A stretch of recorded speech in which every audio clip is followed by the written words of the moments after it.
शुरू अल्लाह का नाम लेकर जो बड़ा मेहरबान निहायत रहम वाला है।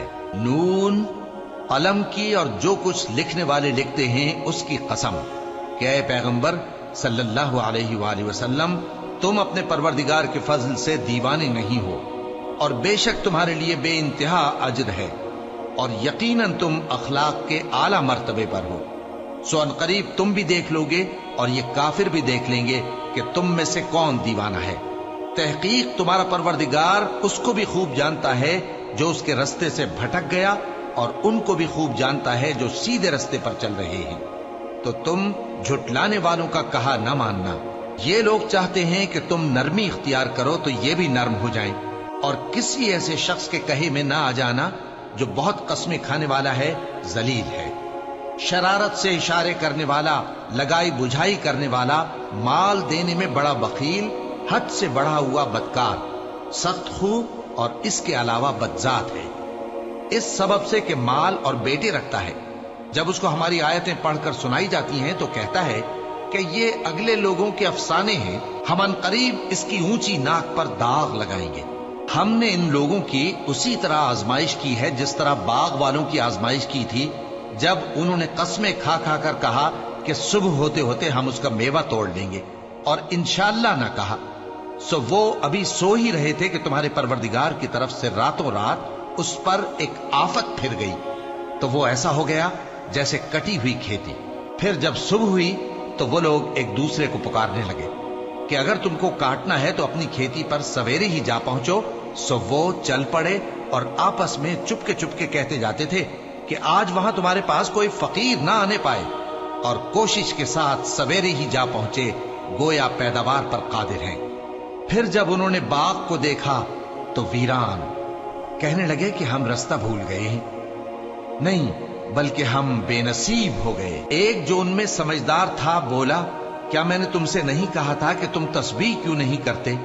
दूसरे कहने लगे कि हमारा परवरदिगार पाक है, बेशक हम ही कसूरवार थे। फिर लगे एक दूसरे की तरफ रुख करके मलामत करने, कहने लगे हाय शामत, हम ही हद से बढ़ गए थे।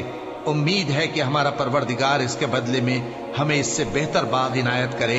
हम अपने परवरदिगार की तरफ रुजू करते हैं। देखो, अजाब यूं होता है और आखिरत का अजाब सबसे बढ़कर होगा।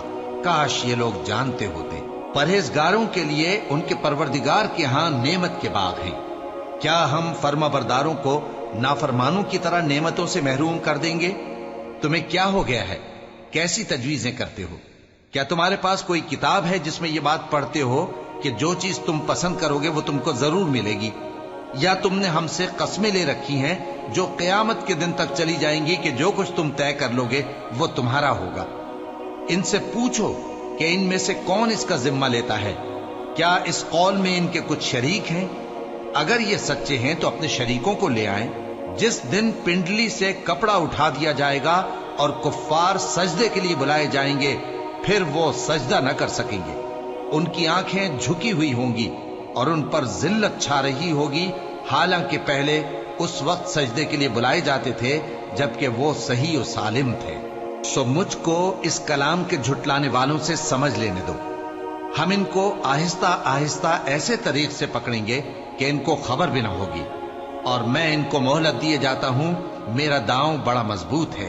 ए नबी, क्या तुम इनसे कुछ मुआवजा मांगते हो कि इन पर तावान का बोझ पड़ रहा है, या इनके पास गैब की खबर है कि उसे लिखते जाते हैं? सो अपने परवरदिगार के फैसले का इंतजार किए रहो और मछली का लुकमा होने वाले यूनुस की तरह न होना कि उन्होंने अपने रब को पुकारा जबकि वो दिल ही दिल में घुट रहे थे।